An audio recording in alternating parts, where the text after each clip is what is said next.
JKR അക്കാഡമിയിലേക്ക് എല്ലാവർക്കും ഒരിക്കൽ കൂടി സ്വാഗതം.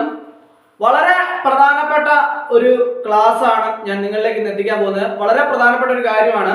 എന്താണെന്ന് ചോദിച്ചാൽ നിങ്ങളെ സംവരണ വിഭാഗക്കാരെ സംബന്ധിച്ചിടത്തോളം PSCയിൽ അവർക്ക് ഓരോ വിഭാഗക്കാർക്കും എത്ര ശതമാനം സംവരണം ഉണ്ട് എന്നതിനെ കുറിച്ച് വ്യക്തമായിട്ട് നോട്ടിഫിക്കേഷനിലും അതുപോലെ തന്നെ PSCയുടെ സൈറ്റിൽ നിന്നൊക്കെ അതിന്റെ വിവരങ്ങൾ ലഭ്യമാണ്. അപ്പോൾ അങ്ങനെ സംവരണം കിട്ടുന്ന ഉദ്യോഗാർത്ഥികളെ സംബന്ധിച്ചിടത്തോളം അവർക്ക് സംവരണം കിട്ടുന്നതിന് വേണ്ടിയിട്ട് നിങ്ങൾ സർട്ടിഫിക്കറ്റ് അപ്ലോഡ് ചെയ്യേണ്ടതായിട്ടുണ്ട് അല്ലേ. നോൺ ക്രിമിനൽ സർട്ടിഫിക്കറ്റ് നിങ്ങൾക്ക് എല്ലാവർക്കും അറിയാവുന്ന ഒരു കാര്യമാണ്. PSC ഷോർട്ട് ലിസ്റ്റിൽ ഉൾപ്പെടാൻ സാധ്യതയുള്ള ഉദ്യോഗാർത്ഥികളോട് സർട്ടിഫിക്കറ്റ് അപ്ലോഡ് ചെയ്യാൻ വേണ്ടിയിട്ട് PSC ആവശ്യപ്പെടാറുണ്ട് അല്ലേ. അപ്പോൾ അങ്ങനെ ആവശ്യപ്പെടുന്ന അവസരത്തിൽ നിങ്ങൾ സർട്ടിഫിക്കറ്റുകളൊക്കെ അപ്ലോഡ് ചെയ്യുന്ന സമയത്ത് പല ഈ സംവരണ വിഭാഗക്കാരെ സംബന്ധിച്ചിടത്തോളം EWS ആണെങ്കിലും OBC ആണെങ്കിലും SC ST ആണെങ്കിലും അവർക്ക് എല്ലാവർക്കും തന്നെ അവരുടെ സംവരണം ലഭിക്കുന്നതിന് വേണ്ടിയിട്ടുള്ള സർട്ടിഫിക്കറ്റുകൾ കൃത്യമായിട്ട് അപ്ലോഡ് ചെയ്യാൻ വേണ്ടിയിട്ട് PSC ആവശ്യപ്പെടാറുണ്ട്.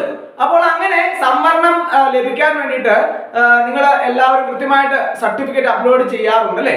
അപ്പോൾ അങ്ങനെ സർട്ടിഫിക്കറ്റ് അപ്ലോഡ് ചെയ്യുന്ന അവസരത്തിൽ നിങ്ങൾ കൃത്യമായിട്ട് തന്നെ ആ ഒരു പീരീഡ് ഓഫ് ടൈം ആണ് PSC നമുക്ക് തരുന്ന ആ സമയത്തിനുള്ളിൽ തന്നെ സർട്ടിഫിക്കറ്റ് കൃത്യമായിട്ട് അപ്ലോഡ് ചെയ്യാൻ വേണ്ടിയിട്ട് ശ്രദ്ധിക്കണം.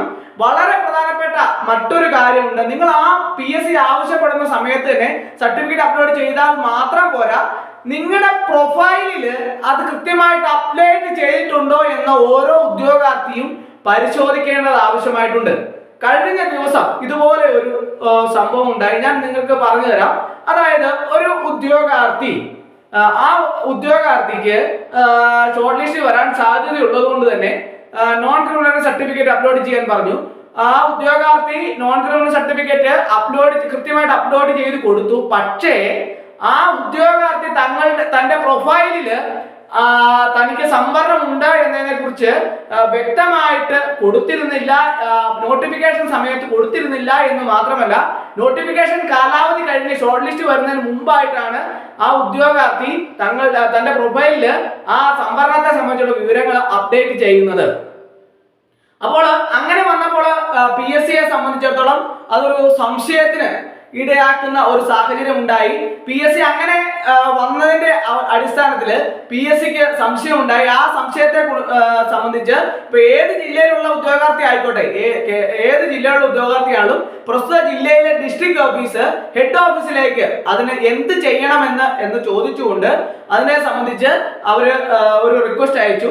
അപ്പോൾ അവിടുന്ന് ഹെഡ് ഓഫീസിൽ നിന്ന് വന്ന മറുപടിയുടെ അടിസ്ഥാനത്തിൽ ആ ഉദ്യോഗാർത്ഥിയെ ഒഴിവാക്കിക്കൊണ്ട് ലിസ്റ്റ് പ്രസിദ്ധീകരിച്ചു എന്നുള്ളതാണ് വളരെ പ്രധാനപ്പെട്ട ഒരു കാര്യം. നിങ്ങൾ ഓരോ ഉദ്യോഗാർത്ഥിയും മനസ്സിലാക്കേണ്ട ഒരു കാര്യം എന്താണ്, നമ്മൾ കൃത്യമായിട്ട് ഷോർട്ട് ലിസ്റ്റിൽ വരുന്നതിന് മുമ്പായിട്ട് സർട്ടിഫിക്കറ്റ് അപ്ലോഡ് ചെയ്ത് കൊടുത്താൽ മാത്രം പോരാ.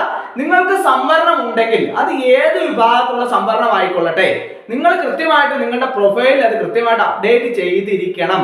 അല്ലാത്ത പക്ഷം PSCയെ സംബന്ധിച്ചിടത്തോളം അത് അറിയാനുള്ള യാതൊരു വഴിയുമില്ല. നിങ്ങൾ സംവരണ വിഭാഗക്കാരാണോ അല്ലയോ എന്നുള്ള കാര്യം PSC എങ്ങനെ അറിയുന്നത്? അപ്പോൾ അങ്ങനെ വരുമ്പോൾ നിങ്ങൾ അതിനുശേഷം നിങ്ങൾ സംവരണത്തിന്റെ സർട്ടിഫിക്കറ്റ് അപ്ലോഡ് ചെയ്ത് കൊടുത്താൽ നിങ്ങൾക്ക് ആ സംവരണം കിട്ടില്ല എന്ന് മാത്രമല്ല, ആ ഒരു കാര്യം വച്ചുകൊണ്ട് തന്നെ നിങ്ങളെ റിജക്ട് ചെയ്യാനുള്ള സാധ്യതയും വേറെയാണ്. അങ്ങനെ ചെയ്ത ഒരു സംഭവത്തെ കുറിച്ചാണ് ഇപ്പോൾ ഈ അടുത്ത ദിവസങ്ങളിൽ ചെയ്ത ഒരു സംഭവമാണ്. അതുകൊണ്ട് തന്നെ ലിസ്റ്റിന്റെ കാലാവധി എന്തുകൊണ്ടാണ് ആ ഒരു ഉദ്യോഗാർത്ഥി ചെയ്ത തെറ്റിന്റെ പുറത്ത് ഒരു ലിസ്റ്റ് വരാൻ വേണ്ടിയിട്ട് 1.5 മാസം വൈകി എന്നുള്ളതാണ് പ്രധാനപ്പെട്ട ഒരു കാര്യം. അപ്പോൾ നിങ്ങൾ ഓരോ ഉദ്യോഗാർത്ഥികളും വളരെ ശ്രദ്ധിക്കേണ്ട ഒരു വളരെ പ്രധാനപ്പെട്ട ഒരു കാര്യമാണ്, നിങ്ങൾക്കുള്ള സംവരണം ഏതുമായിക്കോട്ടെ, ഏത് സംവരണ വിഭാഗത്തിൽപ്പെട്ട ഉദ്യോഗാർത്ഥിയാണെങ്കിലും ആ പ്രസ്തുത സംവരണത്തെ സംബന്ധിച്ചുള്ള വിശദ വിവരങ്ങൾ നിങ്ങളുടെ പ്രൊഫൈലിൽ കൃത്യമായിട്ട് കൊടുത്ത് അത് അപ്ഡേറ്റ് ചെയ്യാൻ വേണ്ടിയിട്ട് ഓരോ ഉദ്യോഗാർത്ഥിയും പ്രത്യേകം ശ്രദ്ധിക്കണം. അല്ലാത്ത പക്ഷം നിങ്ങൾക്ക് യാതൊരുവിധ സംവരണവും കിട്ടില്ല എന്ന് മാത്രമല്ല, നിങ്ങൾ അതിനുശേഷം നോട്ടിഫിക്കേഷന്റെ കാലാവധി എല്ലാം കഴിഞ്ഞ് നിങ്ങൾ പിന്നീട് ഷോർട്ട് ലിസ്റ്റ് വരുന്നതിന് ഇപ്പുറമാണ് അത് അപ്ഡേറ്റ് ചെയ്യുന്നതെങ്കിൽ നിങ്ങൾക്ക് അത് ലഭിക്കാനുള്ള സാധ്യത കുറവാണ്. അത് മാത്രമല്ല, നിങ്ങളെ റിജക്ട് ചെയ്യാനുള്ള സാധ്യത കൂടുതലാണ്. ഇങ്ങനെയുള്ള കാര്യങ്ങളെ കുറിച്ച് നിങ്ങൾ വ്യക്തമായിട്ട് ഓരോ ഉദ്യോഗാർത്ഥിയും മനസ്സിലാക്കിയിരിക്കണം. ഞാൻ പറയാനുള്ള കാര്യം എന്താണെന്ന് ചോദിച്ചാൽ, ഇങ്ങനെ ഒരു സംഭവം നടന്നതിന്റെ അടിസ്ഥാനത്തിലല്ല, പല ഉദ്യോഗാർത്ഥികളും അങ്ങനെ ചെയ്യാറില്ല. നിങ്ങളുടെ പ്രൊഫൈലിൽ കൃത്യമായിട്ട് തന്നെ നിങ്ങളുടെ വിവരങ്ങൾ എന്തൊക്കെയാണ് എന്നതിനെ കുറിച്ച് വ്യക്തമായിട്ട് നിങ്ങൾ അത് മെൻഷൻ ചെയ്തിരിക്കണം. അല്ലാത്ത പക്ഷം നിങ്ങൾക്ക് ലഭിക്കാൻ പോകുന്ന ആനുകൂല്യങ്ങളൊന്നും കിട്ടില്ല എന്ന് മാത്രമല്ല, തെറ്റായ വിവരങ്ങൾ പിന്നീട് അപ്ഡേറ്റ് ചെയ്താൽ അത് PSC അംഗീകരിക്കുകയില്ല. അപ്പോൾ അതുകൊണ്ട് തന്നെ ഓരോ ഉദ്യോഗാർത്ഥിയും അവർക്ക് ലഭിക്കാനുള്ള ആനുകൂല്യങ്ങൾ കൃത്യമായിട്ട് ലഭിക്കണമെങ്കിൽ അവർ ചെയ്യേണ്ട കാര്യങ്ങൾ കൃത്യമായിട്ട് ചെയ്തിരിക്കണം.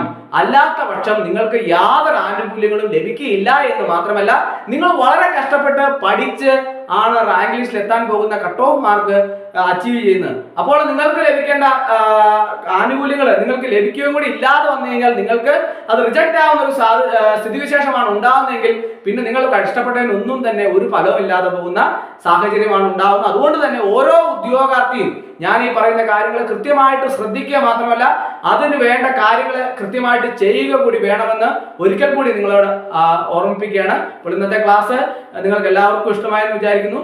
ഒരിക്കൽ കൂടി എന്നോട് നിർത്തട്ടെ. നന്ദി, നമസ്കാരം.